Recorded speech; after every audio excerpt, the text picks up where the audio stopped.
अगर आपको ये कहानी पसंद आए तो चैनल को सब्सक्राइब, वीडियो को लाइक, शेयर, कमेंट जरूर करें। एक समय की बात है जब कुरुक्षेत्र के युद्ध क्षेत्र को विशाल सेनाओं के आवागमन की सुविधा के लिए तैयार किया जा रहा था। उन्होंने हाथियों का इस्तेमाल पेड़ों को उखाड़ने और जमीन साफ करने के लिए किया।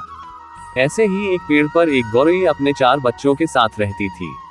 जब उस पेड़ को उखाड़ा जा रहा था तो उसका घोंसला जमीन पर गिर गया, लेकिन चमत्कारी रूप से उसकी संतानें अनहोनी से बच गई। लेकिन वो अभी बहुत छोटे होने के कारण उड़ने में असमर्थ थे। कमजोर और भयभीत गौरैया मदद के लिए इधर उधर देखती रही। तभी उसने कृष्ण को अर्जुन के साथ वहां आते देखा। वे युद्ध के मैदान की जांच करने और युद्ध की शुरुआत से पहले जीतने की रणनीति तैयार करने के लिए वहां गए थे। उसने कृष्ण के रथ तक पहुंचने के लिए अपने छोटे पंख फड़फड़ाए और किसी प्रकार श्री कृष्ण के पास पहुंची और बोली, हे कृष्ण, कृपया मेरे बच्चों को बचाए, क्योंकि लड़ाई शुरू होने पर कल उन्हें कुचल दिया जाएगा। सर्वव्यापी भगवान बोले, मैं तुम्हारी बात सुन रहा हूँ, लेकिन मैं प्रकृति के कानून में हस्तक्षेप नहीं कर सकता। गौरैया ने कहा, हे भगवान, मैं जानती हूँ कि आप मेरे उद्धार करता है।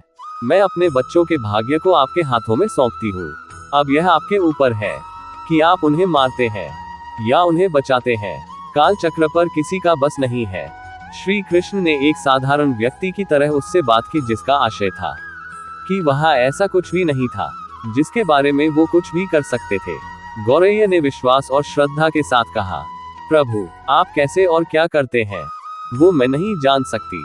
आप स्वयं काल के नियंत्रण करता है, यह मुझे पता है। मैं सारी स्थिति एवं परिस्थिति एवं स्वयं को परिवार सहित आपको समर्पित करती हूँ। भगवान बोले, अपने घोंसले में 3 सप्ताह के लिए भोजन का संग्रह करो।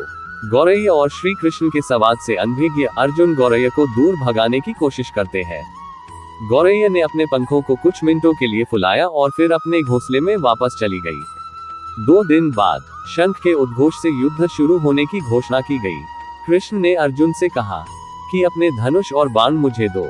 अर्जुन चौंका, क्योंकि कृष्ण ने युद्ध में कोई भी हथियार नहीं उठाने की शपथ ली थी। इसके अतिरिक्त अर्जुन का मानना था कि वही सबसे अच्छा धनुर्धर है। मुझे आज्ञा दे भगवान, अर्जुन ने दृढ़ विश्वास के साथ कहा। मेरे तीरों के लिए कुछ भी अभेद्य नहीं है।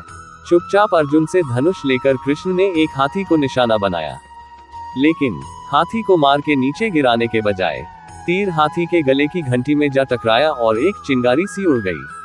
अर्जुन ये देखकर अपनी हंसी नहीं रोक पाए कि कृष्ण एक आसान सा निशाना चूक गए।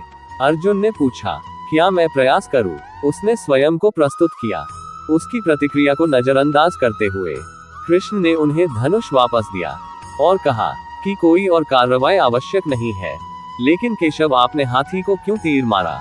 अर्जुन ने पूछा, क्योंकि इस हाथी ने उस गौरैया के आश्रय उसके घोंसले को, जो कि एक पेड़ पर था, उसको गिरा दिया था।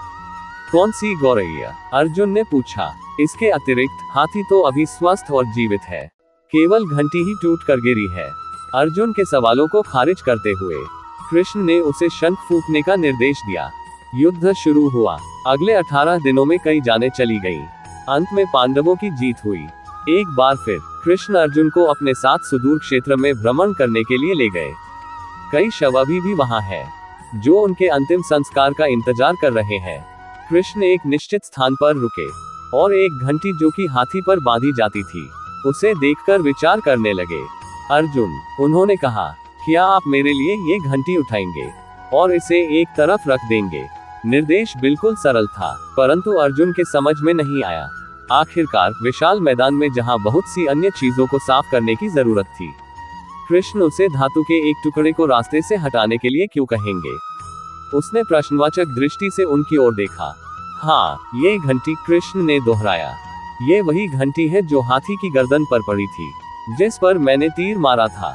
अर्जुन बिना किसी और सवाल के भारी घंटी उठाने के लिए नीचे झुका। जैसे ही उन्होंने इसे उठाया, उसकी हमेशा के लिए जैसे दुनिया बदल गई। 1, 2, 3, 4 और 5 4 युवा पक्षियों और उसके बाद एक गौरैया उस घंटी के नीचे से निकले। बाहर निकल के माँ और छोटे पक्षी कृष्ण के इर्द गिर्द मंडराने लगे एवं बड़े आनंद से उनकी परिक्रमा करने लगे। 18 दिन पहले काटी गई एक घंटी ने पूरे परिवार की रक्षा की थी। मुझे क्षमा करें हे कृष्ण, अर्जुन ने कहा। आपको मानव शरीर में देखकर और सामान्य मनुष्यों की तरह व्यवहार करते हुए मैं भूल गया था कि आप वास्तव में कौन है। इस कहानी से यह सीख मिलती है कि भगवान हमेशा अपने भक्तों का ध्यान रखते हैं, चाहे परिस्थितियां जैसी हो।